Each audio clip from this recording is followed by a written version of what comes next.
Bonjour à tous. Ça c'est fait.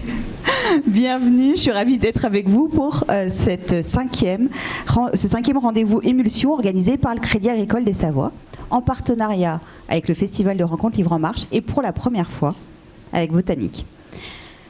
Avant de rentrer dans le vif du sujet et pour évoquer ce cycle de rencontres et ses partenariats, je vais vous poser des questions à tous les trois. Ça vous va ? Nous, on s'est déjà vus sur cette scène, à mon avis, il n'y a pas si longtemps. Bonjour à toutes et à tous. Oui, effectivement, on se voit assez fréquemment, puisque, comme vous l'avez dit, c'est la cinquième conférence Émulsion avec notre partenaire Livre en Marche. C'est toujours un bon moment, que ce soit de la conférence en elle-même, puis le moment un peu plus festif après.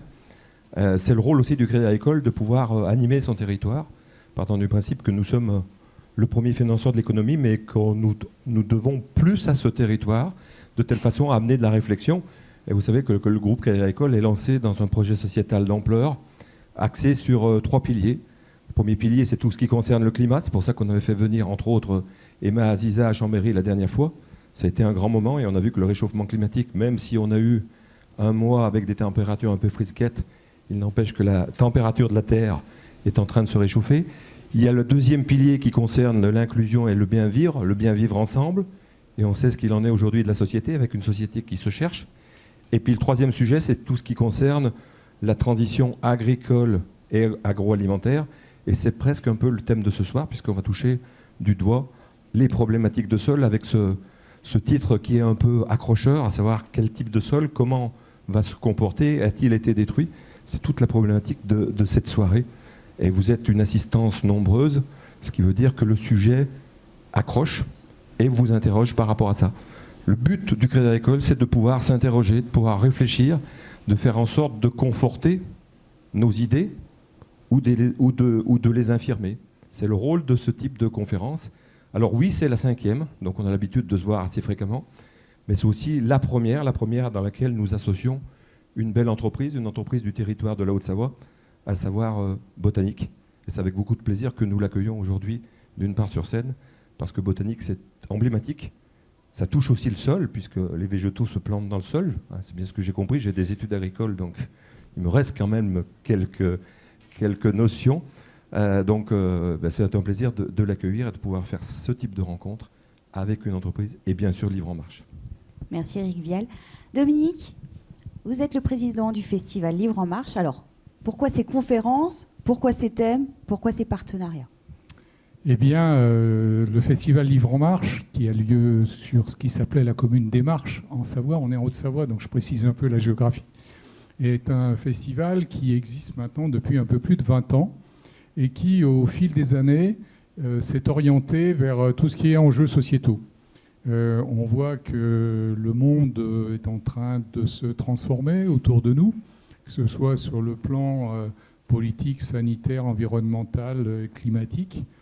Il y a des mutations profondes qui sont en cours, il y a des transformations nécessaires dans nos modes de fonctionnement, dans nos habitudes, dans notre culture, dans l'éducation. Je parle à Marc-André qui est très sensible à ce sujet.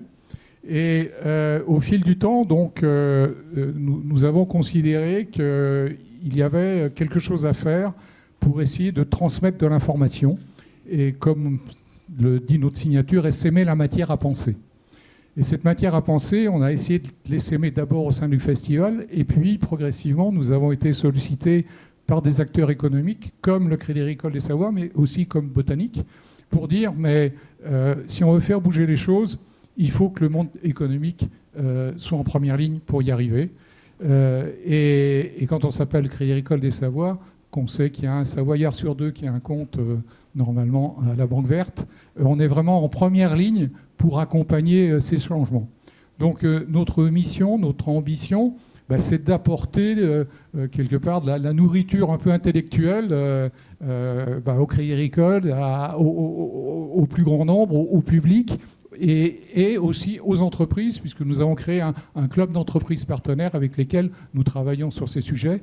Et c'est pour ça que je suis extrêmement content de pouvoir réunir ce soir à la fois le partenaire fidèle qu'est le Crédit Agricole, puisqu'on travaille ensemble depuis plusieurs années, même dans d'autres activités, mais aussi Luc Blanchet et Botanique, qui est maintenant devenu un des piliers de nos activités. Donc, au-delà du festival, nous organisons des rencontres pendant toute l'année avec le monde économique, mais aussi avec la scène nationale Malraux de Chambéry, où on organise des rendez-vous à penser sur des sujets. Le dernier, c'était faut-il arrêter de faire des enfants pour sauver la planète? C'est une question que tout le monde se pose, ou beaucoup se posent. Et il y a eu la réponse en plus. Hein, et on a la réponse, mais on vous la donnera à la fin si tout se passe bien. Hein. Voilà, ou bien la prochaine qui aura lieu le 8 juin, où on fait intervenir Timothée Paric, qui est un jeune économiste qui a beaucoup travaillé sur les problèmes de croissance et de décroissance, et qui était la semaine dernière d'ailleurs à la Communauté économique européenne pour expliquer ces sujets.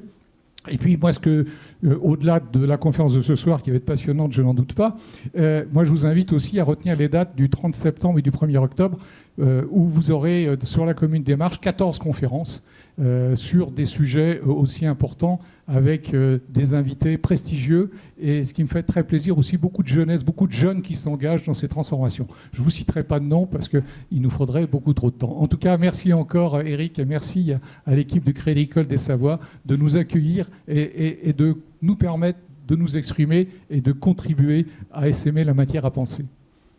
Merci Dominique. Luc, vous, c'est votre première fois là, dans les rendez-vous émulsion. Vous êtes le président de Botanique et de son fonds de notation. Pourquoi vous vous êtes associé à cet événement? Alors, c'est la première fois pour un rendez-vous émulsion, mais en fait, ce n'est pas la première fois qu'on travaille avec Libre en Marche, puisque Dominique l'a bien signalé. Et c'est surtout pas la première fois qu'on travaille avec le Crédit Agricole, puisqu'on est une entreprise donc, familiale, ancrée sur notre territoire. D'ailleurs, je salue Eric, qui est la deuxième famille fondatrice, Eric Boucher, qui est juste là, présent à mes côtés. Et je dois vous dire qu'on est partenaire du Crédit Agricole depuis plus de 3 générations. Donc le Crédit Agricole des Savoies, c'est pas la première fois qu'on se voit avec l'ensemble des équipes et Eric. Alors on est particulièrement heureux de contribuer à cette soirée parce que Botanique, c'est une entreprise familiale, c'est une entreprise engagée, c'est une entreprise qui a travaillé sur sa raison d'être. Et notre raison d'être, c'est notre vocation, c'est ensemble, c'est-à-dire toutes les parties prenantes qui interagissent avec l'entreprise, ensemble, retrouver le chemin de la nature. Voilà notre raison d'être. Et derrière, ça se décline avec des ambitions stratégiques, et dont une qui est de créer les conditions de transfert, de transmission des savoir-faire environnementaux. Et donc, ce soir, c'en est le plus bel exemple. Je tiens à saluer et à remercier les équipes botaniques qui ont contribué à l'organisation de cette soirée. Dominique, je te remercie. Eric et tes équipes. Et on a aussi, vous l'avez précisé, lancé un fonds de dotation botanique qui, lui, a pour vocation la préservation de la forêt. Mais pour qu'il y ait une forêt, il faut qu'il y ait un sol, riche. Et donc, je vais laisser notre intervenant nous expliquer tous les enjeux qui nous attendent tous et toutes sur la vie et la survie des sols. Merci Luc. Oui, parce que notre thématique ce soir, c'est le sol.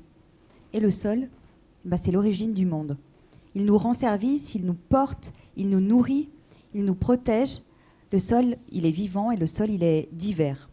Il impacte peut-être plus qu'on le croit nos vies et les écosystèmes terrestres. Pourtant, par nos actions, nous contribuons à son piétinement. Urbanisation, agriculture intensive, érosion, pollution. Et si, en retissant des liens avec ce sol, que nous connaissons finalement peu, nous nous reconnections aux fondamentaux et du coup aux vivants. Ce soir, nous avons donc la chance de recevoir un spécialiste du sol qui va nous éclairer dans cette aventure souterraine. Merci d'accueillir Marc-André Solos.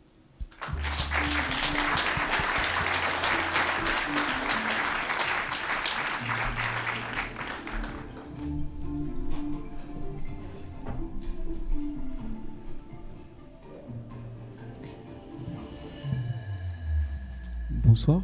Bonsoir Marc-André. Alors, merci d'être avec nous ce soir d'abord. Je vais vous laisser vous présenter. Ça vous va? Oui, ça je peux faire. Je suis professeur du Muséum national d'histoire naturelle. J'ai la chance de faire partie de ces universitaires qui sont payés par vos impôts depuis l'âge de 20 ans. Et en réalité, j'ai eu une carrière de recherche, j'ai toujours une carrière de recherche et d'enseignement, comme tous les universitaires.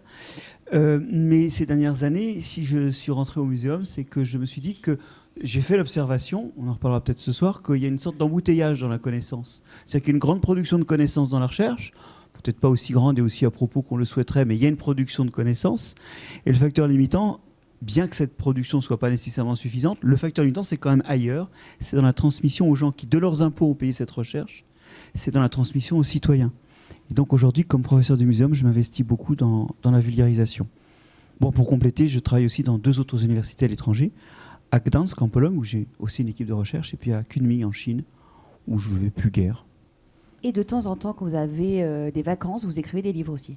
Oui, c'est ça. Oui, les vacances sont longues. Je prends 2 mois de vacances par an, et ça me permet d'écrire. Et c'est aussi de ça dont on va parler. Alors, comme on va parler de sol, moi, la première question, et je ne vais pas vous la poser à vous, je vais leur poser à eux, si ça vous va, c'est de quoi est composé le sol ? Vous avez 1 heure. Et on les laisse faire, comme ça. Dites-nous, de vers de terre, qu'est-ce qu'il y a d'autre dans le sol ? Des bactéries ? Des micro-organismes ? De l'eau, de l'air ? Des matières organiques ? Des minéraux ? Des champignons ? Est-ce qu'ils sont bons ? On les laisse continuer, parce que voilà, du coup, ils font... Alors oui, des minéraux, des cailloux, de la pollution, ça arrive, mais finalement, c'est soit de la matière organique, soit des minéraux, de toute façon. Effectivement, il y a 2 façons de répondre à cette question. La première, un peu brutale, c'est de dire « c'est vous ». Alors, c'est pas très transparent, et donc on va reprendre les choses dans l'ordre. Effectivement, le sol, c'est ce qui se développe à l'interface entre l'air et la roche. Et entre les deux, il y a un endroit où tombe toute la matière organique morte, où il y a des petits morceaux de roche qui pèlent, qui se mélangent à ça. Évidemment, il y a des trous, alors il y a de l'air qui rentre, et puis quand il pleut, il y a de l'eau qui rentre. Donc il y a tout ça, ce que vous avez dit. Et alors ce qui est amusant, c'est que vous avez surreprésenté quelque chose qui en quantité, c'est un pouillème, mais par contre, dans le fonctionnement du sol, c'est vrai que c'est super important, c'est la vie. Dans la matière organique, parmi les choses qui sont faites de matière organique qu'il y a dans le sol, il y a des organismes vivants. Ces organismes vivants, c'est surtout des bactéries, des champignons, effectivement, des virus aussi, même si on ne sait pas grand-chose des virus des sols. C'est des animaux. Et puis, c'est quoi encore qui est vivant dans les sols, en plus des animaux et des microbes de tout poil ? Ah oui, les racines, quand même. Je rappelle que la plante est 1/3 souterraine, ce n'est pas un organisme totalement aérien. Et en fait, la vie du sol, c'est un petit 0,5% du volume total, donc quantitativement, on pourrait presque l'oublier, ce ne serait pas un problème, sauf qu'en fait, c'est précisément ce qui est en train d'agir sur tous ses composants. Et en fait, le sol, vous pouvez faire la liste des ingrédients, mais ce qui compte, c'est comment ça marche et comment le sol fait du sol. Et en fait, cette vie du sol, elle va petit à petit transformer les débris organiques en les mangeant, et puis en faisant comme vous et moi, on fait pipi quand on mange. On émet des déchets. Et les déchets de la vie du sol, comme dans notre urine, c'est de l'azote, c'est du phosphate, c'est du potassium. C'est tout ce que vont manger les plantes. Il y a d'autres microbes qui attaquent les pierres, qui les dissolvent, parce que c'est leur moyen de trouver un petit peu de fer, un petit peu de manganèse, quelques oligo-éléments supplémentaires. Bon, ils font ça comme des cochons, donc ça fuit dans tous les sens. Et finalement, de cette activité de dissolution des roches, il y a une partie qui passe dans l'eau du sol et qui va nourrir les plantes. Il y a même des microbes du sol qui sont capables d'utiliser l'azote atmosphérique pour faire leurs protéines. Vous et moi, on respire beaucoup d'azote atmosphérique. 5-6 litres à chaque inspiration d'air. 78% de cet air, c'est de l'azote, mais on a quand même besoin de manger de la viande ou des lentilles pour avoir des protéines. Et ben, il y a des microbes du sol, eux, ils font leurs protéines, non pas en allant chercher ça sous une forme déjà existante, mais à partir de l'azote de l'air. Et ces organismes-là, quand ils meurent ensuite et qu'ils se décomposent, ça va faire des nitrates, de l'ammonium. De nouveau, ce qu'ils font à l'air, ça finit par faire de la fertilité. Donc on peut redire ça différemment en disant que c'est une accumulation de tas de choses, des gaz, des morceaux de pierre, de la matière organique, qui est lentement est en devenir, un devenir qui fait disparaître ces composants en générant de la fertilité. Alors, tout ça, ça n'explique pas pourquoi j'ai dit à un moment, le sol, c'est vous. Ben, je vais vous dire, votre lien au sol, il est extrêmement intime, parce que la matière qui rentre dans les plantes, vous savez, la fertilité qu'on a fait là, phosphore, de l'azote, du fer, des oligo-éléments de toutes sortes, ça rentre dans des plantes, ça devient carotte, ça devient haricot, éventuellement ça devient bovin, ça devient ovin, ça devient poule. Finalement, vous l'absorbez et ça arrive en vous. En fait, il y a un flux de matière qui part du sol et qui arrive à vous. Je dis souvent que le sol, c'est le placenta de l'humanité. Mais vous le sentez, ça. Vous sentez ce flux, ce dont vous êtes fait, sort en grande partie du sol. Et d'ailleurs, quelqu'un disait pollution. Bah ouais. Quand les sols sont pollués, de métaux lourds ou d'hydrocarbures, bah, on finit par en être les victimes. C'est pas bon pour notre santé, car c'est notre placenta.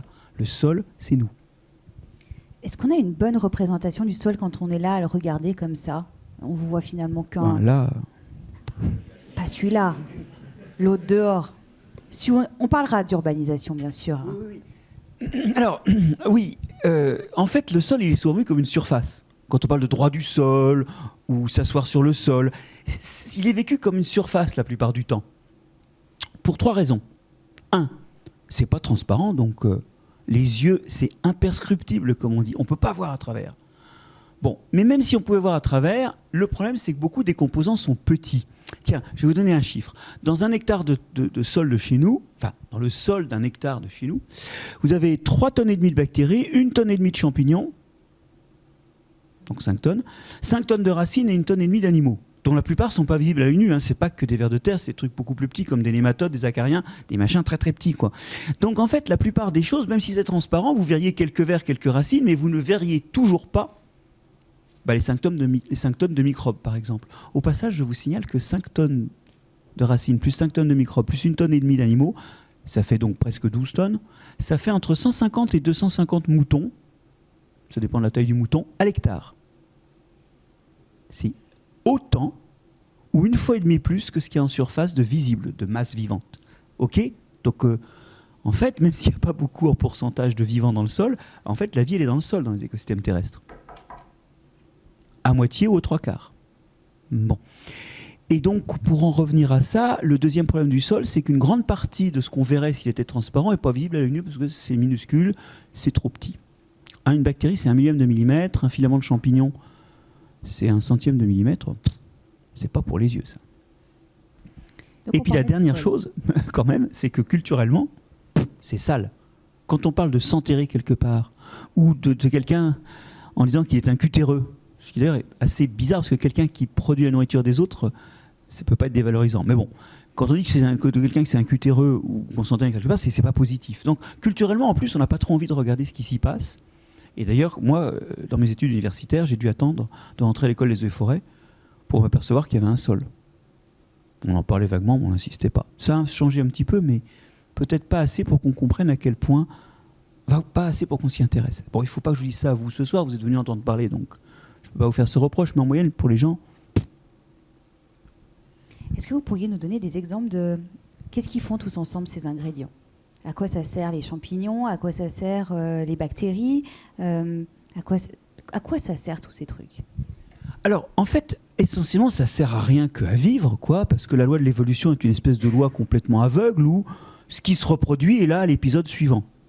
D'accord ? Donc, en fait, c'est des trucs qui arrivent à se reproduire et qui arrivent à être là encore après. Sauf que par leur présence, ils ont des fonctions.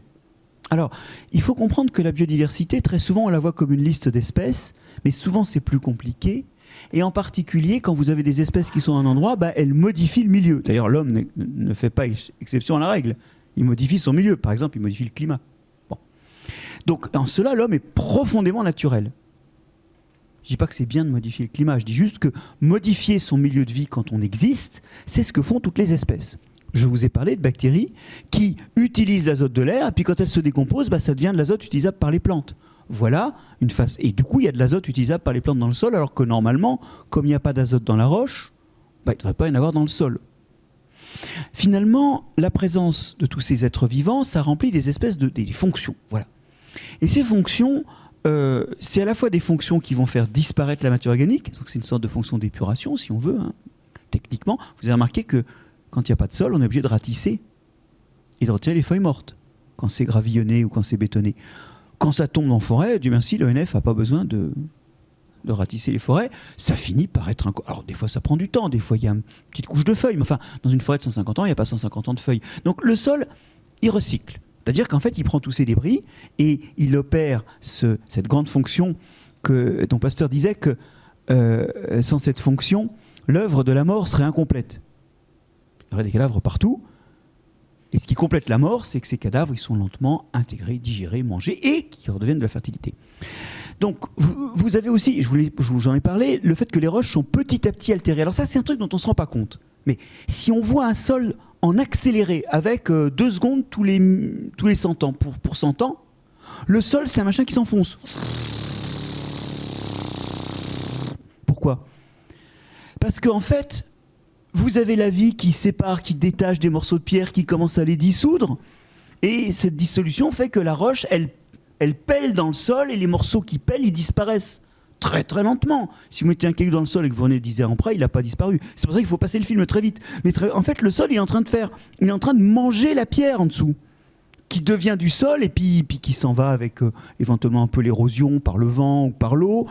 Et donc, en fait, le sol, il mange la pierre, il s'enfonce. Mais en même temps, je vous l'ai dit, le vent et l'eau emmènent un peu de sol. Donc votre sol, normalement, son épaisseur ne varie pas, mais il s'enfonce au fur et à mesure qu'il est entraîné par-dessus. Donc il faut réaliser ça. Le sol, c'est une espèce de truc qui est en train de miter le sol si on va à toute vitesse. Enfin, le sous-sol, je veux dire, la roche qui est en dessous. Si on fait vraiment passer le film très vite. Et puis, il y a plein d'autres fonctions. Je vais rapidement en cibler 2, mais je pense qu'on y reviendra. La première, c'est que le sol produit des gaz à effet de serre. La vie du sol respire. Donc le sol, il produit du CO2. Alors, il y a des sols dans lesquels il y a des poches où il n'y a pas assez d'oxygène pour respirer, hein, des sols humides ou des sols après la pluie. Il y a même des sols qui sont complètement inondés. Alors vous allez me dire, quand il y a de l'eau, l'oxygène rentre mal, on ne peut pas respirer.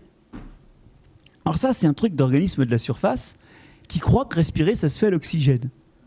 Parce que c'est vrai qu'en surface, il se passe si peu de choses que finalement, les quelques organismes qu'il y a là, ils respirent tous à l'oxygène. Mais dans le sol, il y a des trucs qui respirent avec autre chose que l'oxygène. Il y en a qui respirent au fer, il y en a qui respirent au sulfate, il y en a qui respirent au CO2, oui, qui utilisent du CO2 à la place de l'oxygène pour respirer. Et ça fait du méthane comme déchet. Par parenthèse, ces bactéries-là, qui respirent au CO2 et qui font du méthane, c'est elles qui vivent dans les méthaniseurs. Et qui font le méthane dans les méthaniseurs.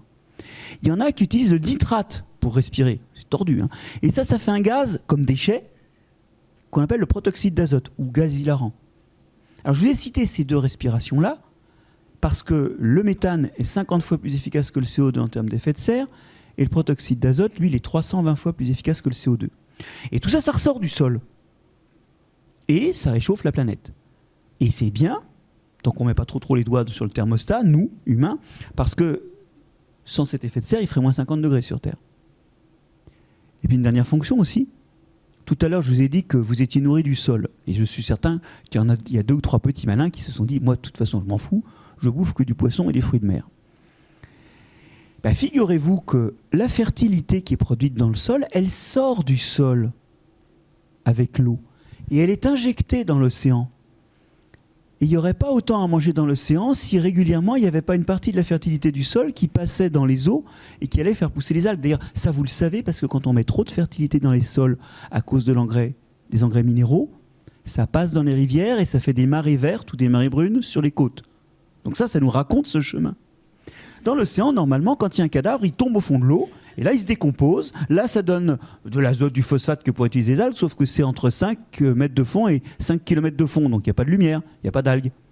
L'océan est une machine à s'appauvrir par l'entraînement en profondeur de tous les cadavres. Ils vont se décomposer après être allés loin de la lumière. Donc, dans l'océan, il n'y a plus rien à manger. Sauf là où régulièrement, les larmes de sol que sont les fleuves amènent, les larmes c'est salé, hein, ils amènent des sels du sol, de l'azote, du phosphate, du potassium, du fer.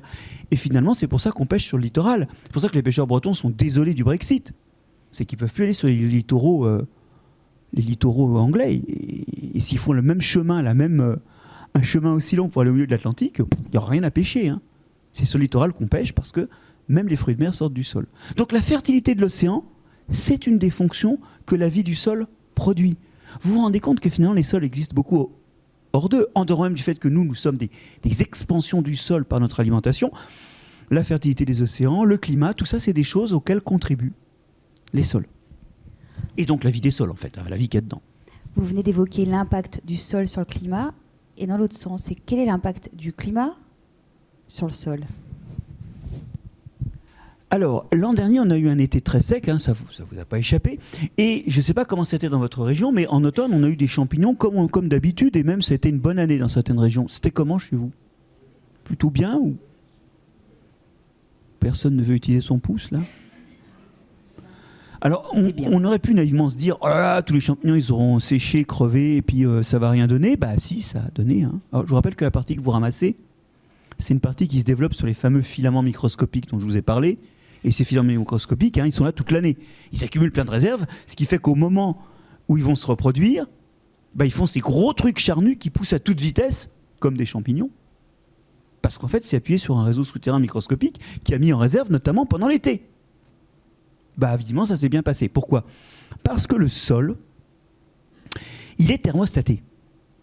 Bah oui, il y a des petites poches d'air qui sont retenues entre les morceaux de sol. C'est comme du polystyrène expansé.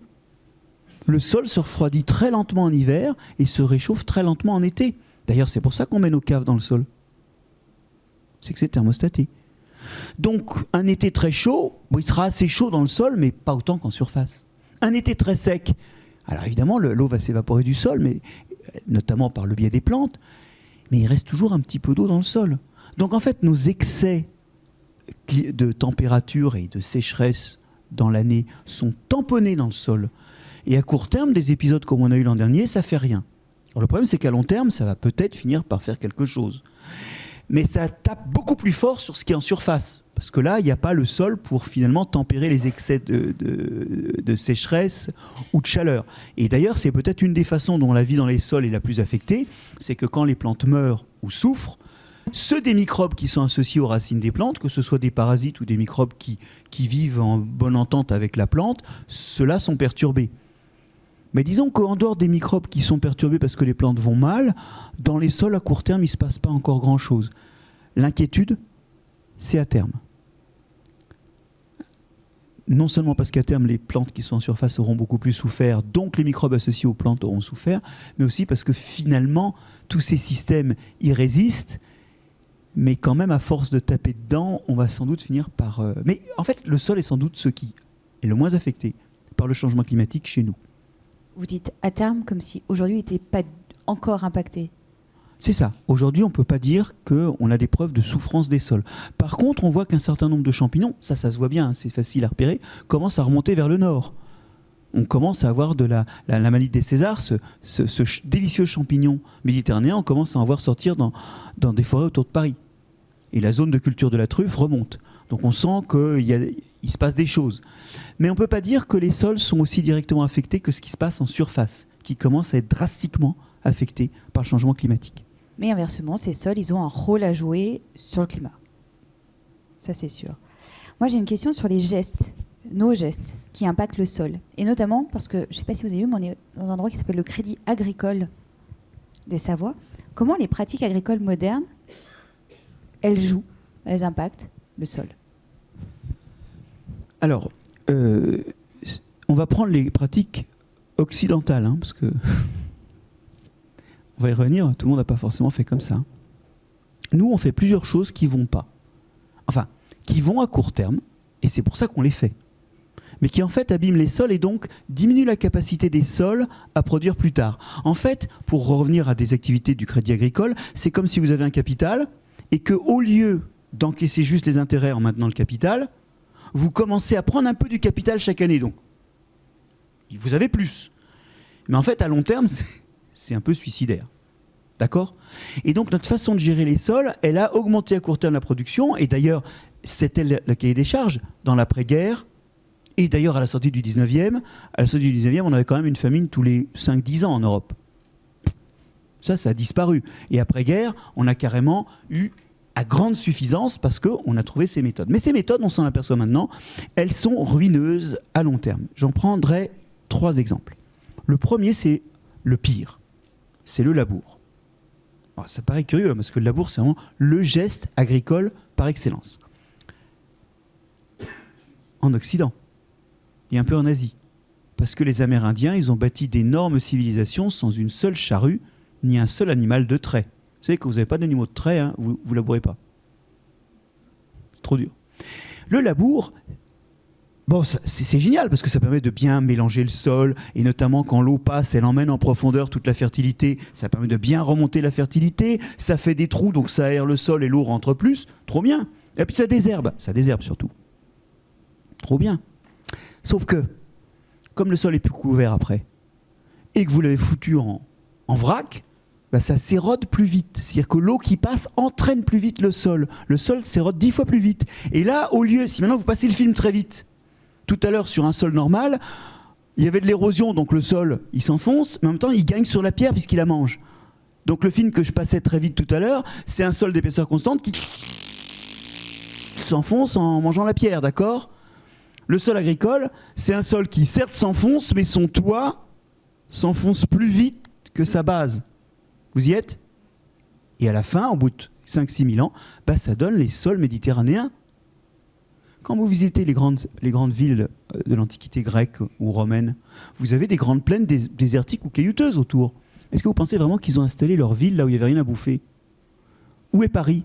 Où est Lyon ? Où est Bordeaux ? Là où il y a à manger. Et puis, 5-6 000 ans de labour après, eh ben, le sol, il s'est érodé tellement qu'il ne reste plus que l'endroit où la pierre s'altère. Un sol caillouteux et improductif. Donc le labour n'est pas une solution à long terme, il augmente l'érosion d'un facteur 10. Bon, vous allez me dire, on s'en fout, on sera mort. Ok. Mais vous allez voir de quoi vous allez mourir. Le problème, c'est que l'autre grand problème, c'est les engrais minéraux.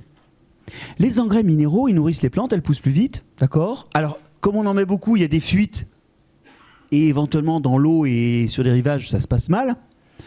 Mais les engrais, ils posent 2 grands problèmes. Les engrais minéraux, hein, parce que, évidemment, comme on récolte des choses, on emmène de l'azote et du phosphate chaque fois qu'on récolte, va falloir en ramener dans le sol, puisqu'on ne laisse pas se décomposer les choses qu'on emmène. On ne les laisse pas se décomposer sur place. Donc, il faut ramener, typiquement, du fumier ou des déchets ou du compost. Mais, quand vous amenez des engrais minéraux, votre phosphate, il vient de loin, donc effet de serre. Votre phosphate, il vient de mines, dans lesquelles le dépôt de phosphate s'accompagne de dépôts de cadmium. Donc votre phosphate est bourré de cadmium. Et vous, quand vous mangez des produits qui ont été fertilisés avec des phosphates, donc des engrais minéraux, dont du phosphate de mine, eh ben vous mangez du cadmium. C'est comme ça que les Français mangent 1,4 fois la dose maximale recommandée par l'OMS de cadmium. Tous. Et ça fait des désordres rénaux et intestinaux et hépatiques. Alors c'est dur de quantifier dans les maladies rénales, hépatiques ou intestinales des Français ce qui vient de là. Il y a une partie qui vient de là, sachant qu'il y a notamment des cancers, hein, puisque les états inflammatoires souvent préparent à l'émergence de cancer. Bon, donc c'est toxique, voilà. Alors je continue mes engrais. Donc j'ai mes engrais miniers que je rapatrie à coup de carbone, qui s'accompagne de cadmium. J'ai l'azote. L'azote, on le tire de l'atmosphère, mais il faut beaucoup d'énergie pour transformer l'azote de l'atmosphère en nitrate et en ammonium. Donc ça coûte encore de... Voilà. Vous voyez que ça fait de l'effet de serre. Et c'est pas bon pour la santé. Mais c'est pas tout. Normalement, les plantes sont habituées à vivre dans la dèche. Elles sont habituées à se nourrir d'un sol où il n'y a pas grand-chose à manger. Parce qu'en dépit de l'activité de toute la vie du sol, de l'azote, du phosphate, du potassium, du fer disponible... il n'y a pas tellement. Et donc, elle paye des compagnons pour aller faire les courses. Vous savez, quand vous êtes loin d'une boulangerie et que vous avez besoin de pain, vous payez un gamin pour aller chercher du pain et vous lui donnez l'argent de la monnaie de la baguette. Bon. Alors, ce que font les plantes, c'est qu'elles payent des champignons, en fait. Leurs racines s'associent à des champignons dans le sol. Elles donnent du sucre aux champignons qui poussent bien. Et le champignon va prélever les choses dans le sol. Et puis, de tout ce qu'il a prélevé, il fait en partie usage pour lui-même. et il en donne une partie à la plante.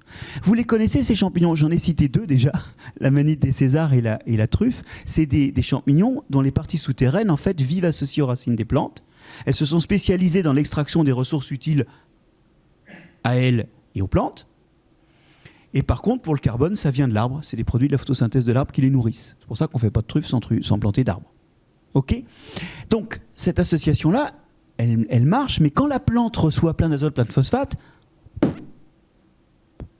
si vous vivez au-dessus d'une boulangerie, vous ne payez pas quelqu'un pour aller chercher le pain. Hein.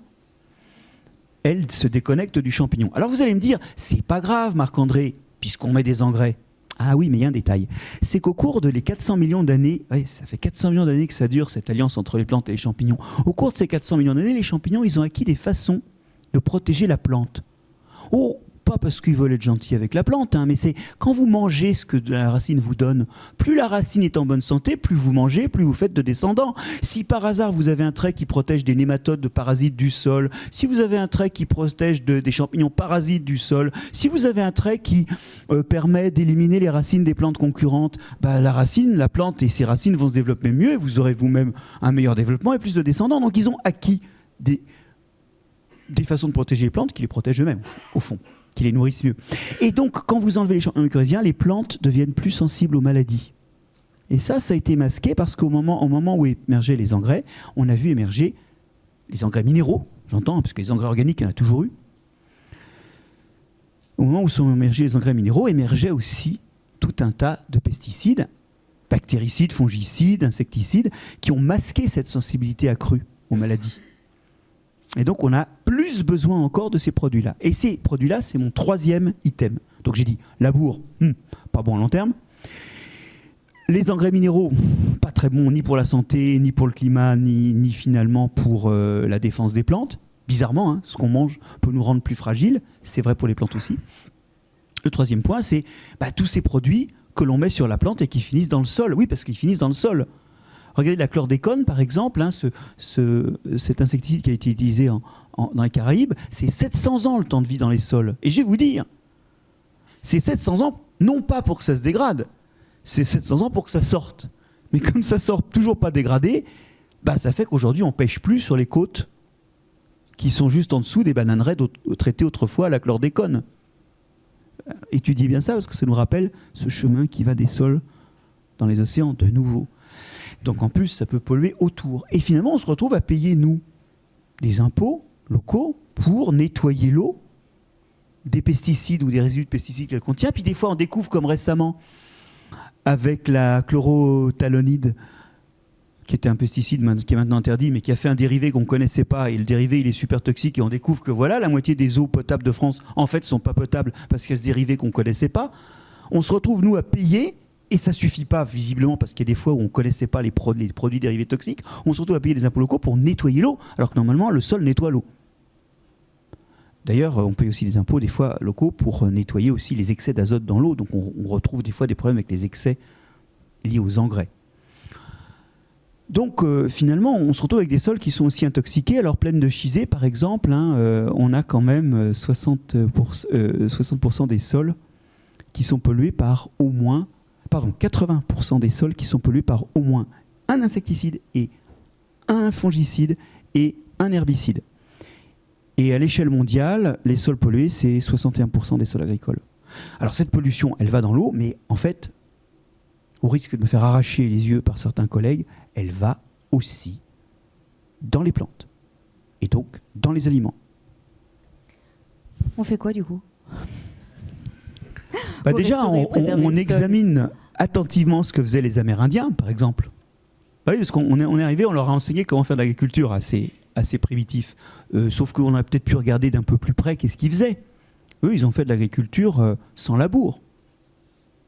Et en particulier, comme ils n'avaient pas le droit au défrichement du labour, comme ils n'avaient pas le droit au fait que le labour, c'est herbicide, d'accord, ça tue les plantes. Eux, ils utilisaient à fond les couvre-sols. Vous connaissez l'agriculture précolombienne ? Pas bien. C'est ce qu'on appelle la milpa, ou les 3 sœurs. Les 3 sœurs étant... Alors, c'est plus compliqué parce qu'il y a d'autres, mais la base dans les champs, c'est la milpa. Il y a le maïs qui pousse. Dessus, on plante légèrement après des haricots qui vont s'appuyer sur le maïs. Bon, alors, la récolte, c'est peut-être un peu plus difficile, mais enfin, à grande échelle, on peut faire confiance au machinisme agricole. Hein. Aujourd'hui, on sait récolter des mélanges de céréales et de légumineuses. Hein. Ah oui, parce que le haricot, c'est une légumineuse, c'est une plante qui héberge des bactéries capables de transformer l'azote de l'air en protéines. C'est pour ça que les haricots, les fèves, les choses comme ça, ou le soja, c'est riche en azote. C'est que ça contient ces fameuses bactéries qui travaillent pour la plante. Donc, on sème des haricots et du maïs. Alors au passage, en plus, le couple haricot-maïs, alimentairement, c'est génial parce que vous avez tout ce qu'il faut pour manger. Et les Amérindiens, en fait, à part un petit peu de chasse de temps à autre, ils n'ont jamais domestiqué d'animaux parce qu'il leur suffisait de manger une alimentation massivement basée sur le maïs et puis le haricot. Et dernière chose, parce que là, je m'égare, j'ai toujours pas empêché les mauvaises herbes de s'installer, ils avaient un couvre-sol qui poussait en rampant en dessous, les courges. Et voilà les trois sœurs, haricots, maïs, courges. Et ils géraient les couvre-sols. Nous, non seulement on ne gère pas les couvre-sols, mais en plus, comme on a pris l'habitude des herbicides, on a même des variétés de céréales qui sont super mauvaises pour lutter contre les concurrentes. Je vais vous donner deux exemples. Un, historiquement, les céréales, elles émettaient dans le sol, les céréales sauvages, hein, les blés sauvages, les seigles sauvages, émettent dans le sol des molécules, des tanins, qui tuent les racines, ou qui emmerdent les racines des autres plantes, en fichant en l'air les mécanismes de ce qu'on appelle l'épigénétique dans les autres plantes. Bon. Donc ça désherbe. Sauf que ça coûte cher d'envoyer tout ça dans le sol, ça coûte une bonne partie de la photosynthèse.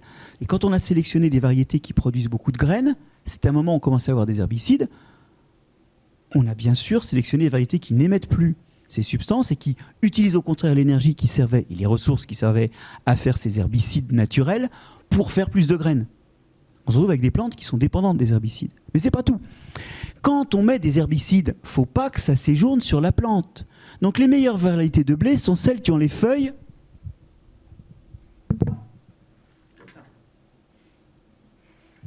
parce que les gouttes perles dessus descendent et vont s'écrabouiller sur les mauvaises herbes qui sont en train de pousser en dessous.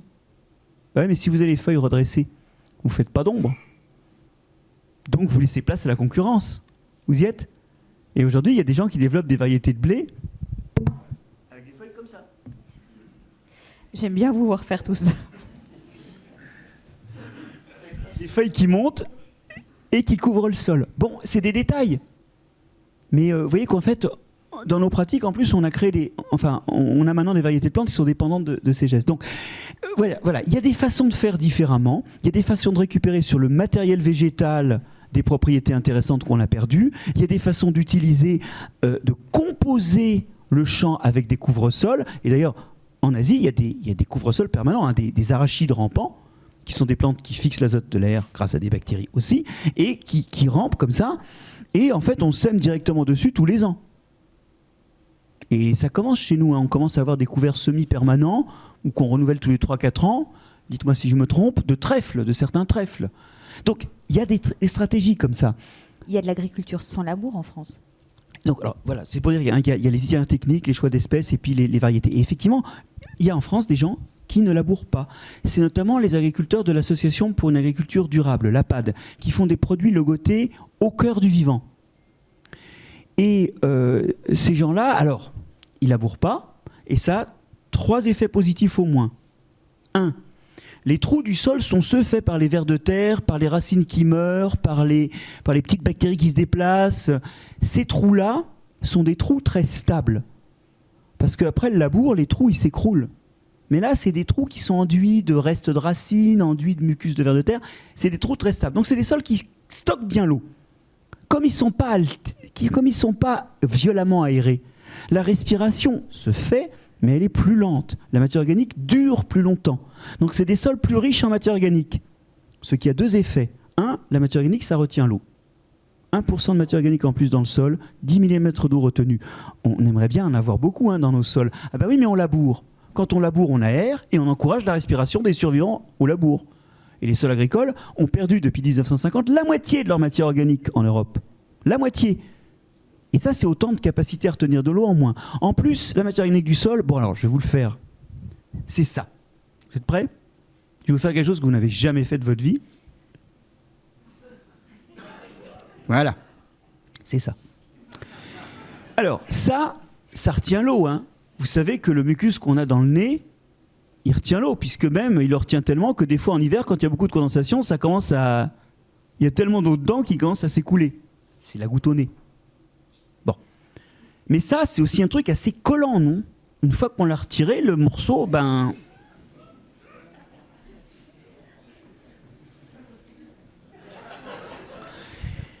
ça colle les morceaux de sol. C'est un agent anti-érosion.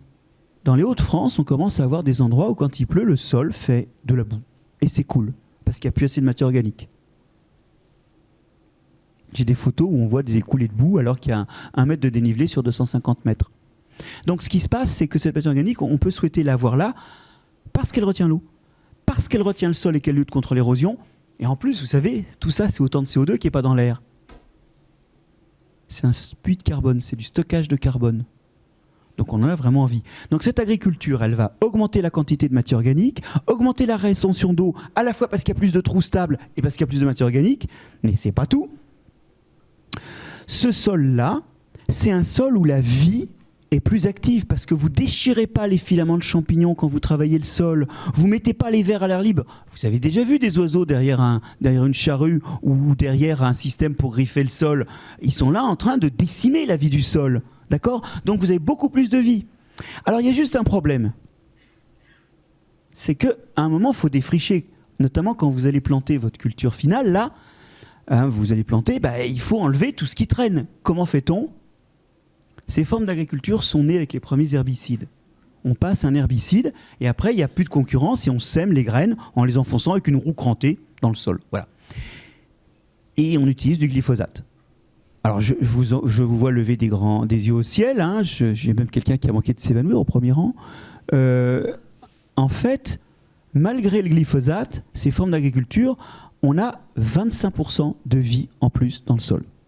Ça veut dire que le labour est plus grave que le glyphosate et que dans l'ordre des priorités par rapport au sol, la sortie du labour est plus importante que la sortie du glyphosate.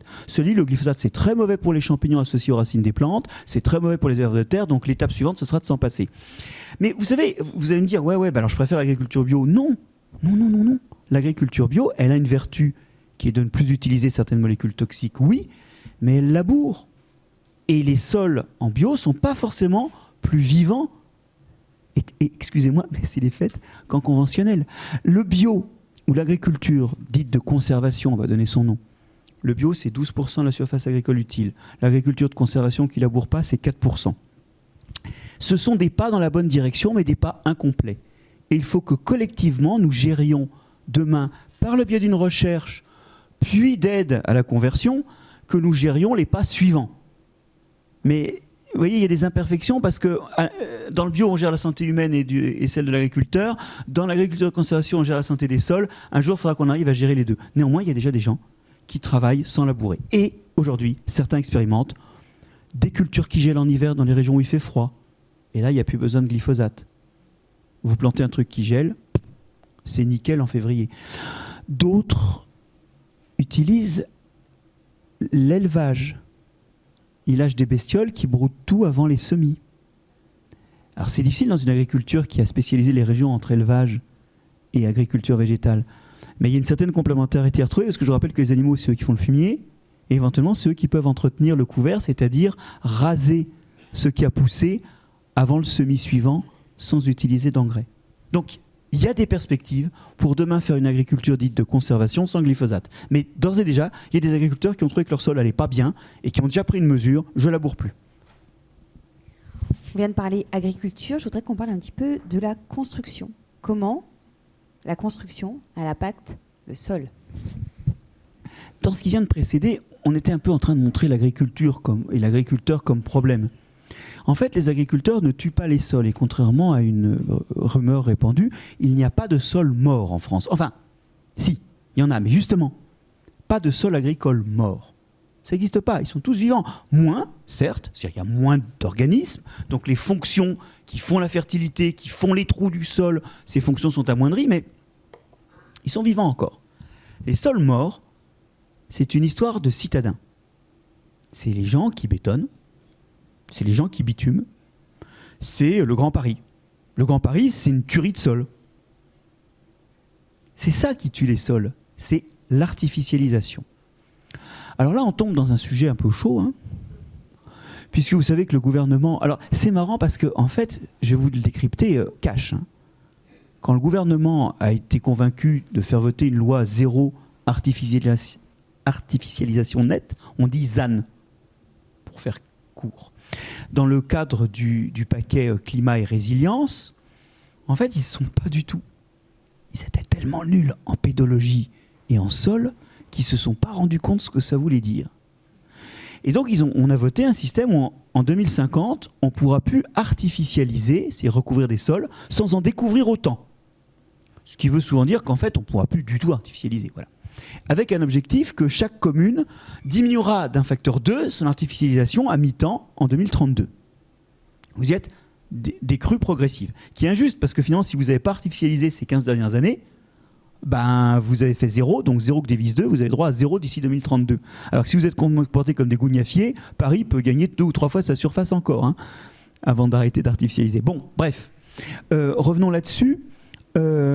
Cette loi-là, quand on a commencé à voir ce que ça faisait, bah, ça a provoqué une levée de boulier. Et vous êtes au courant de ça. Je veux dire, tant que les biologistes ont dit, et les gens qui étudient les sols ont dit, il faut arrêter d'artificialiser, ça n'a pas percé le sommet de l'actualité. Pourtant, il faut que vous sachiez que vous vivez dans un pays où l'artificialisation est explosive, elle est complètement découplée de la démographie. Nous avons, depuis les années 70, en 50 ans, artificialisé 50% de la surface agricole. Soit la surface de PACA, de terres productives qui ont été bétonnées en 50 ans.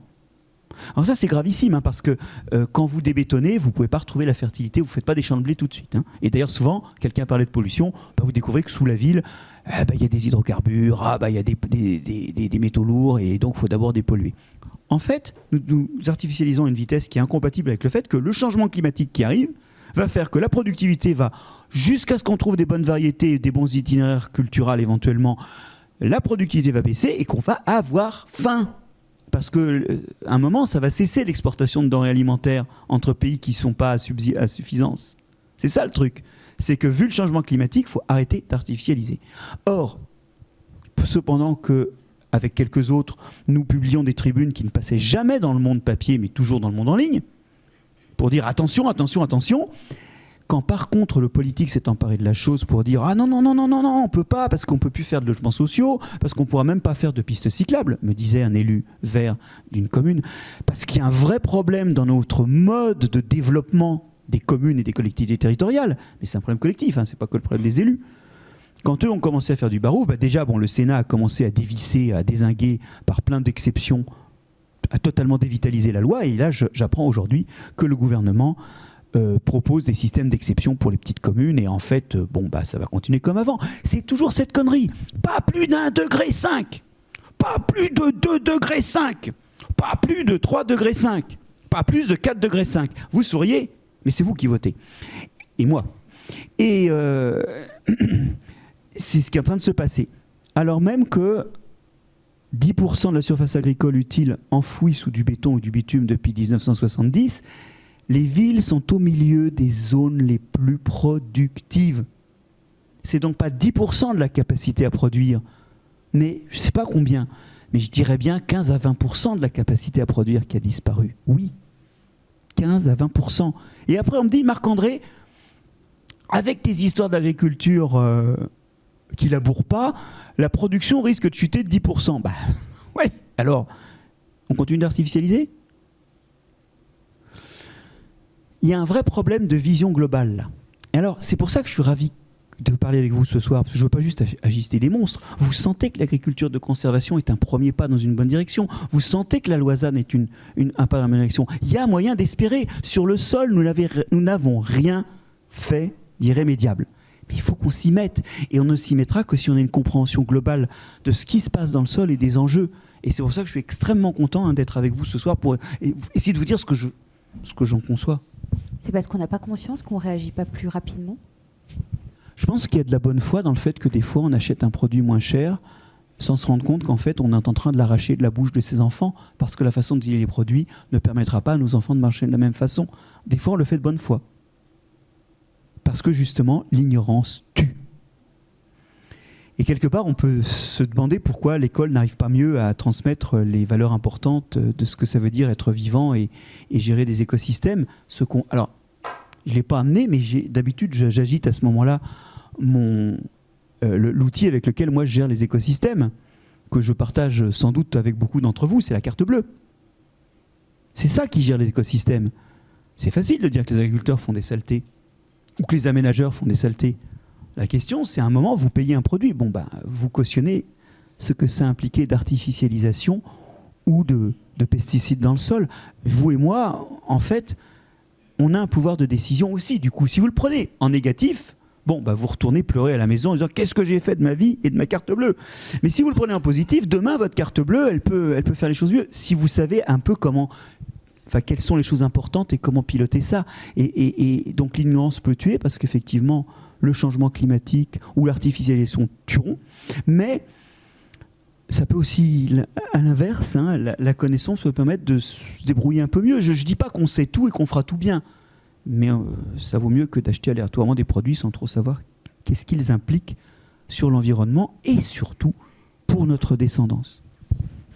Est-ce que vous voyez d'autres choses que vous souhaiteriez partager sur ce qu'on peut faire, nous en tant que citoyens, nous en tant qu'élus, nous en tant qu'entreprise aussi, parce qu'il y a ça. Qu'est-ce qu'on peut faire, nous, en tant qu'entreprise ? Alors justement, il y a des idées. Alors je vais vous donner 3-4 pointeurs tout bêtes. Revaloriser les centres-villes. Il y a quand même 10% des commerces vacants en centre-ville en France. Donc avant de construire des zones commerciales, il faut revitaliser les centres-villes. Densifier l'habitat. La vision de la réussite pavillonnaire, ça ne marche pas.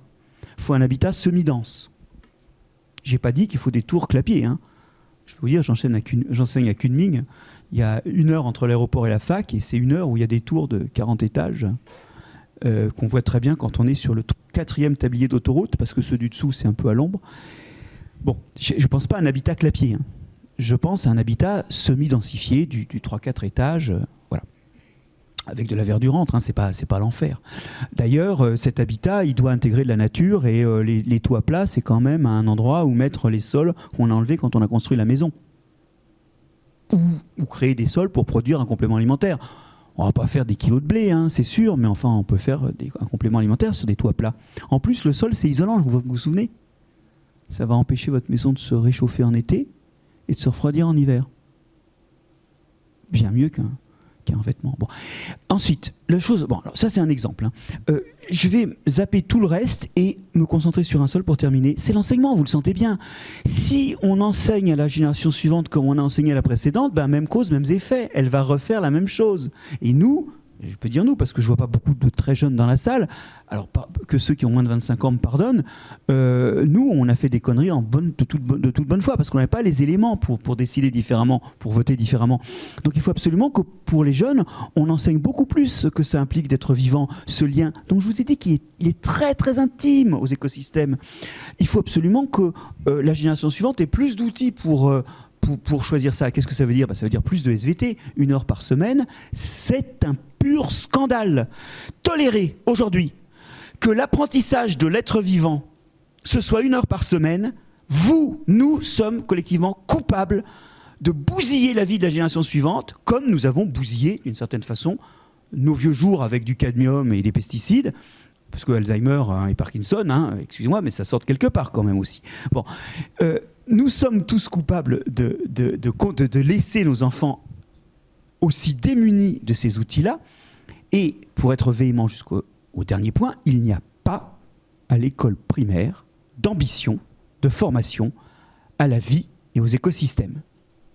Alors, il y a par contre des enseignants qui font un chouette travail parce qu'ils s'y mettent. Mais c'est des décisions individuelles. Pour la plupart, ils ne sont pas formés pour ça. Et pour la plupart, tout le temps, ils font le programme. Ce que je veux dire, c'est qu'il y a une solution urgente, c'est de refaire une génération qui soit mieux outillée, parce que si on continue à penser que les fondamentaux, c'est lire, écrire et compter, pour le coup, on va replanter une génération, et ça va nous prendre une génération de plus avant de trouver la solution. Et la solution, et c'est une bonne façon de finir, c'est la jeunesse. Merci Marc-André Solos.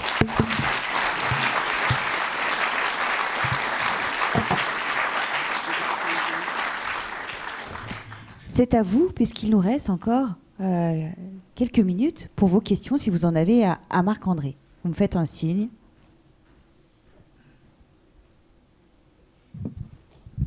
Madame, il y a le micro qui arrive juste à côté de vous. situez-vous l'alimentation bio dans tout ça? Alors, je vous rappelle que le bio, son idée, c'est d'éviter les molécules de synthèse. Et donc, effectivement, il y a une nette amélioration et pour le sol, et pour l'agriculteur, et pour le consommateur, de tous les problèmes liés aux pesticides. Un chiffre, pour ne parler que des producteurs, qu'on doit à un travail collectif de la Mutualité sociale agricole, de l'Université de Caen et de l'INSERM. Ceci étant dit, pour dire que ce n'est pas des travaux qui sont susceptibles d'être vus comme des travaux d'activistes. C'est la cohorte Agrican qui a été suivie et qui montre que les agriculteurs ont 5 pour les hommes et 7% de moins de cancer pour les femmes que la population globale, parce qu'ils vivent une vie plus saine, moins exposés à des poussières d'intérieur ou des poussières urbaines qui ne sont pas si bonnes que ça, notamment. Bon. Malheureusement, derrière ça se cache le fait que pour la plupart des cancers, c'est beaucoup moins encore que ça. Mais c'est masqué par le fait que pour certains cancers, c'est beaucoup plus que la population standard. Et du coup, la moyenne fait 5 à 7%, alors même que pour la plupart des cancers, on est largement 10% au moins en dessous du reste de la population, mais pour les lymphomes, c'est plus 50%, et pour les myélomes, c'est plus 25%. Et ça sort d'où, ça? Ça veut bien dire qu'il y a une toxicité quelque part dans l'environnement agricole. Mais vous savez quoi?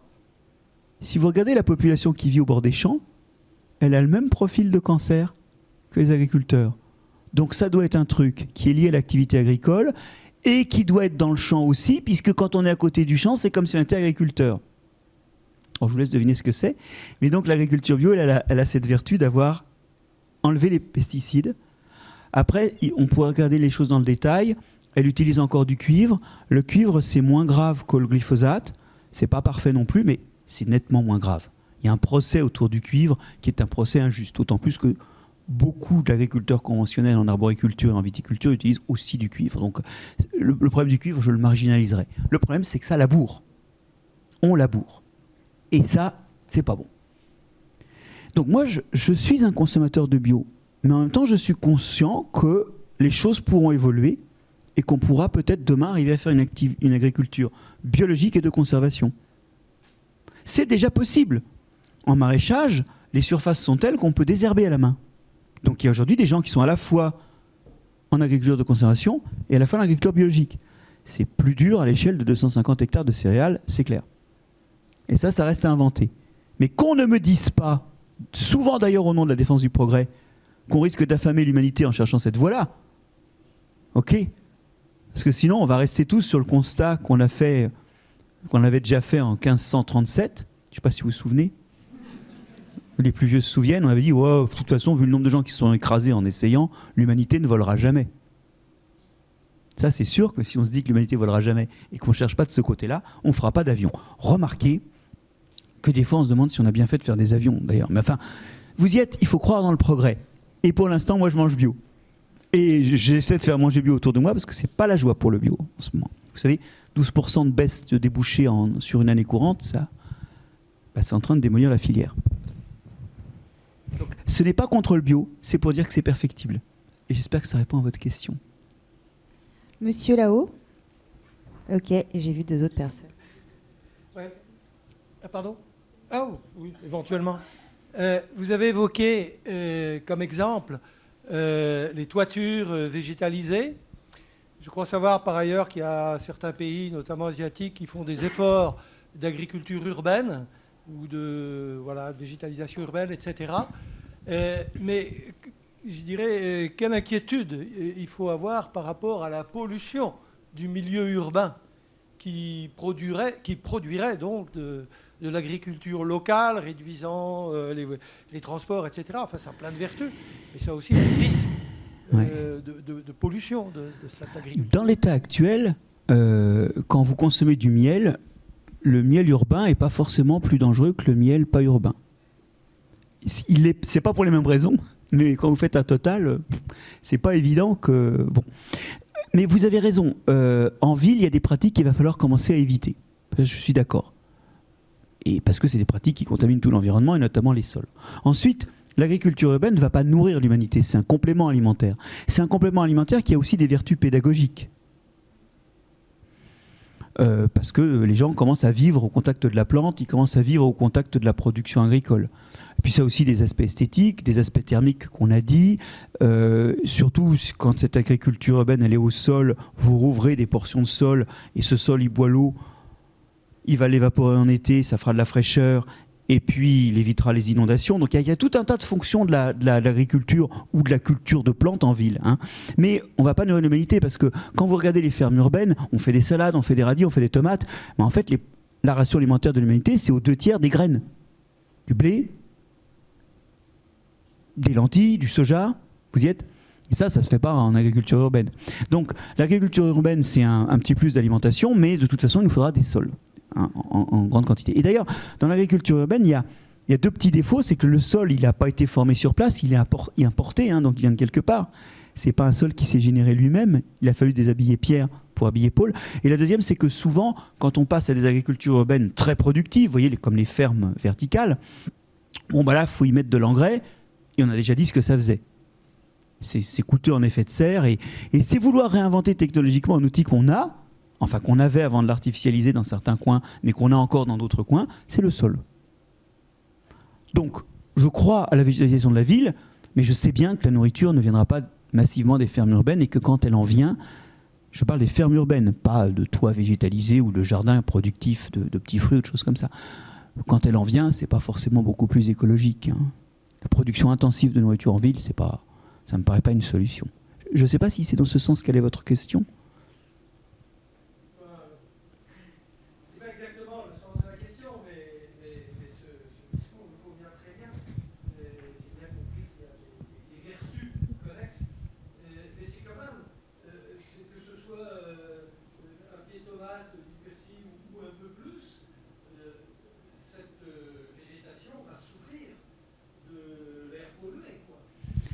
Oui, mais aujourd'hui, les environnements urbains ne sont pas forcément aussi pollués que les environnements d'agriculture conventionnelle. C'est ça que j'ai dit, je vais le dire plus nettement.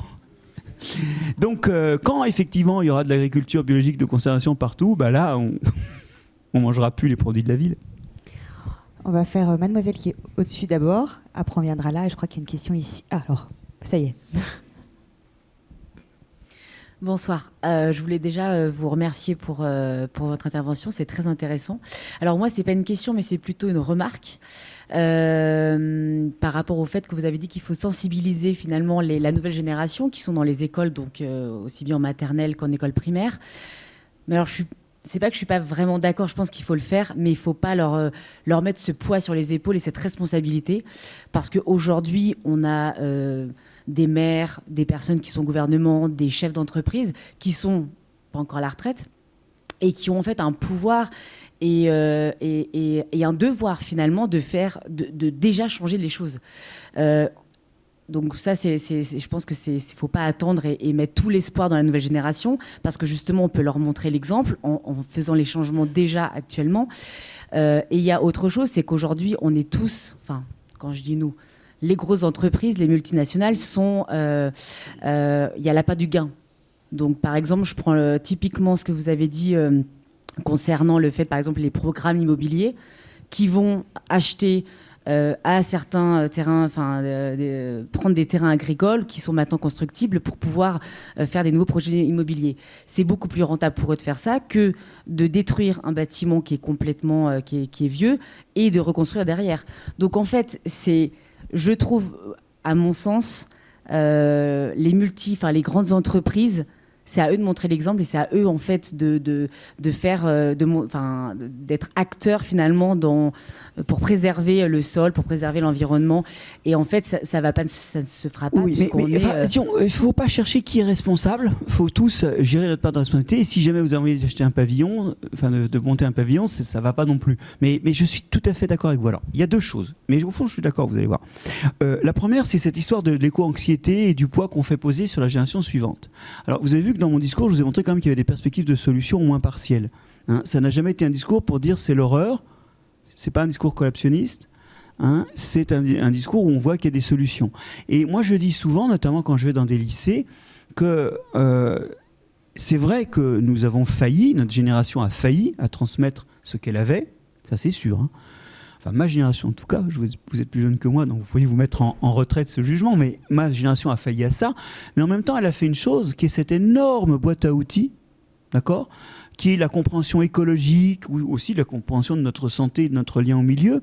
On a généré une boîte à outils énorme et j'ai essayé de vous montrer qu'une partie de cette boîte à outils était déjà appliquée, par exemple, par certains agriculteurs. Donc, à côté de l'éco-anxiété qui monte par rapport aux jeunes, il faut leur dire qu'il y a aussi, on a généré de nos impôts, je vous le disais au début, une boîte à outils et qu'il y a des solutions d'espoir. Bien. Alors maintenant, prenons les plus vieux. Ce que vous me dites, c'est qu'il faut aussi que les plus vieux évoluent. Alors, pardonnez-moi, mais là, si vous avez la recette, je vous invite dans le restaurant le plus cher de Paris que vous choisirez, mais moi, ce que je vois, c'est qu'en 40 ans de lutte personnelle, je n'ai rien vu évoluer chez les vieux. Les seuls que j'ai vu changer, c'est les jeunes, bah oui, parce qu'ils n'étaient pas là avant, ils sont apparus entre-temps, et je fais partie des gens qui se préoccupent énormément de la sensibilisation des plus âgés aussi. C'est pour ça que je suis là. Hein. Si j'y croyais pas, je ne serais pas là. Mais je pense que la marge d'application n'est pas la même que sur la page vierge que représente une jeune cervelle. Et ça, c'est important. Parce que du coup, je pense que notre levier essentiel, c'est l'éducation. Même si on peut essayer sur les plus âgés aussi. Je voudrais terminer en... vous avez soulevé le problème de nos élus. À la fin, vous avez dit... Et des grandes entreprises, oui. Alors, le marché, ça se régule. Un jour, on a fait des lois antitrust. On les a faites, oui ou non? Ça existait, ça. Ça existe encore. Hein. La Commission européenne se charge de ça. Ça se régule, un marché. Le vrai problème, c'est de faire croire aux gens qu'une carotte conventionnelle est moins chère qu'une carotte bio. Parce que oui, à la caisse, elle est moins chère. Mais vous allez être obligé de payer de vos impôts locaux pour traiter l'eau, vu la façon dont elle a été produite. Aujourd'hui, c'est pas pour rien que les boîtes qui produisent de l'eau, elles payent les agriculteurs à se convertir en bio. Hein. C'est que ça réduit, par exemple, la pollution azotée de 25 à 30%. De passer à de l'engrais organique et d'arrêter l'engrais minéral. Oui, parce que c'est aussi un autre truc que fait le bio. Hein. Bon. Donc, vous allez aussi payer les cancers. Bah oui, le poids de l'hôpital, qui repose en grande partie sur vos cotisations sociales et sur vos impôts, il est d'autant plus grand qu'il y a plus de malades. Vous y êtes. Donc en fait, votre carotte conventionnelle, si vraiment vous prenez tout ce qu'on appelle les externalités négatives en compte, elle est plus chère. Bah, il n'y a qu'à la faire payer plus cher et prélever la différence avec le prix de production, de reprendre ça et pour faire de l'aide à la conversion. Voilà. Elle est là, la solution. Alors, ce qui se cache derrière, c'est qu'on va manger moins. Là, vous savez quoi? 30% de la bouffe finit à la poubelle en France. Donc ça tombe bien, on a déjà 30% qu'on peut mieux gérer. Et oui. Et donc, au total, je pense que c'est dans la conduite citoyenne encore que tout ça va se régler. La capacité à envisager ce qu'est le prix exact. Mais pour ça, il faut avoir une formation. Et je voudrais terminer là-dessus. Quand je parle de former les jeunes, je ne parle pas de leur mettre dans la tête des trucs sur le changement climatique ou l'érosion de la biodiversité. Non, non, non, non, non, non. C'est de leur expliquer comment ça marche. L'erreur des programmes d'enseignement, effectivement, actuellement, moi j'ai eu beau lutter contre dans les commissions d'enseignement, j'y suis pas arrivé, c'est de resservir du changement climatique à tous les étages et de l'érosion de la biodiversité à tous les étages. Mais on s'en fout. Ce qu'il faut, c'est comprendre comment ça marche. Et comme ça, on sera outillé pour comprendre ce que c'est que le changement climatique, ce que c'est que l'érosion de la biodiversité, mais aussi les autres crises à venir. La crise des perturbateurs endocriniens, la crise des métaux lourds, la crise de la chaleur humide. Et donc, si vous voulez, il y a d'autres crises qu'on ne gère pas si on fait de l'enseignement ad hoc, mais qu'on saura gérer si on a la trousse à outils. Moi, quand j'étais petit, j'avais un Lego, et avec, je faisais des bateaux, des grues, des bus, des garages, des aéroports, avec les mêmes pièces. Bah oui, c'est comprendre le vivant à la base, quoi. Et il ne faut surtout pas rebattre à nos gamins une formation ad hoc sur le climat ou la biodiversité, parce que ça ne permet pas de dégager les bases généralistes et ça bouffe l'humeur, quoi. Enfin, c'est triste. Marc-André, il y a beaucoup de questions. On va essayer de les prendre dans l'ordre des personnes qui ont levé la main et donc de faire des réponses courtes pour essayer d'en prendre un max. Je crois qu'il y a le monsieur à la chemise à carreaux qui a levé sa main depuis tout à l'heure. Après, il y a la dame ici, puis la dame ici, puis la dame là-bas. Alors, je vais faire une question très courte. Récemment, un de vos collègues, Marc Dufumier, que vous devez connaître, a dit qu'il fallait passer à l'agriculture bio intensive. Est-ce que, à la place du labour, le herçage qui griffe le sol, qui aère le sol, mais qui ne retourne pas, peut être une solution? Il faut comprendre que tous les mouvements où des parties du sol cisaillent, coulissent entre elles, la vie du sol n'y est pas adaptée parce que ça n'existe pas dans la nature. D'accord? Donc le herçage est de cet ordre-là. Alors quand on fait ça, il y a des espèces qui survivent, c'est pour ça que les sols labourés ne sont pas complètement morts, mais le fait est que tout travail du sol est critique. Et quand on me dit « ouais mais juste en surface », le malheur, c'est que plus on s'enfonce, moins il y a de vie, plus on est vers la surface, plus il y a de vie. Donc quand on commence par la surface, on commence par le vif, si j'ose dire, du sujet. Voilà. Alors, j'ai eu quelqu'un qui faisait un geste... non? Parce que le maximum de travail du sol que vous pouvez faire, c'est ce qu'on appelle le travail à la grelinette. Et j'ai bien cru voir un geste de grelinage, non? Alors la grelinette, hein, c'est un truc avec des dents, comme un peigne avec des dents écartées, qui est horizontal, avec deux manches, et donc on enfonce dans le sol, et on fait tchac tchac. Ça écarte, mais ça cisaille pas. Alors ça... Alors Monsieur Grelin était savoyard? Alors la grelinette, ça, alors vous allez me dire, bah, je te vois avec ta grelinette et tes 250 hectares de céréales, demain, ouais non mais, demain, et j'ai vu, la personne qui vous parle a vu les prototypes, demain on aura des trucs tractés qui grelineront à grande échelle. Ça permet d'aérer votre sol s'il le faut, mais je vais vous dire, un sol vivant, il est aéré de lui-même, parce qu'il y a plein de trucs qui font des trous en se déplaçant.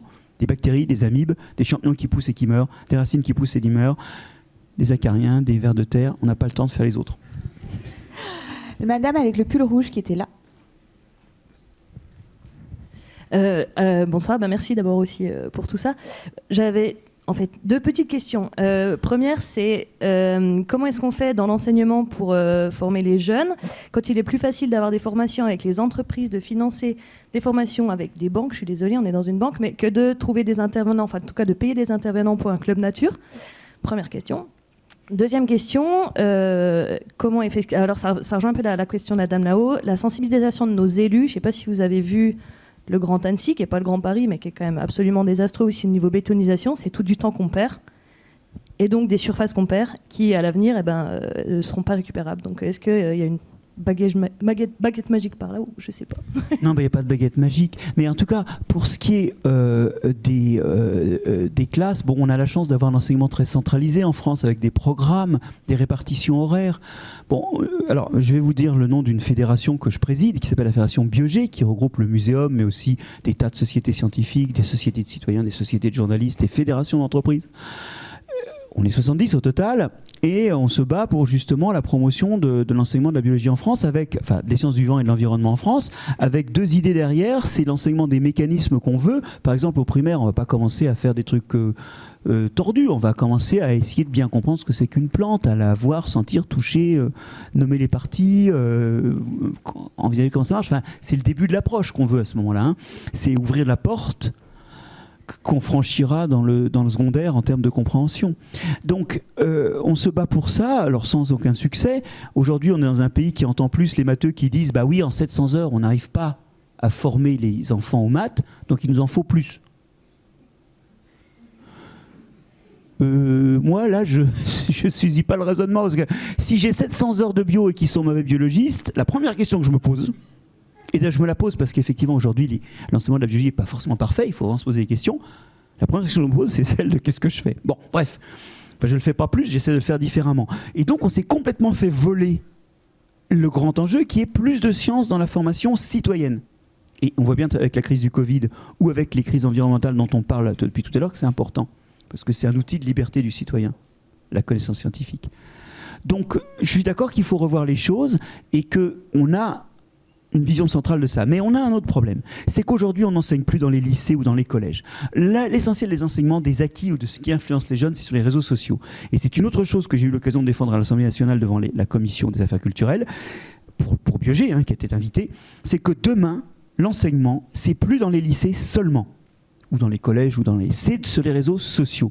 Il faut massivement, alors avec les ressources financières qu'on a au niveau de l'État, être présent sur les réseaux sociaux, labelliser des contenus, créer des contenus, aider ceux qui font des trucs qui sont labellisables ou qui paraissent de qualité. Il faut une présence pour surmonter la vague de conneries qu'on a sur les réseaux sociaux.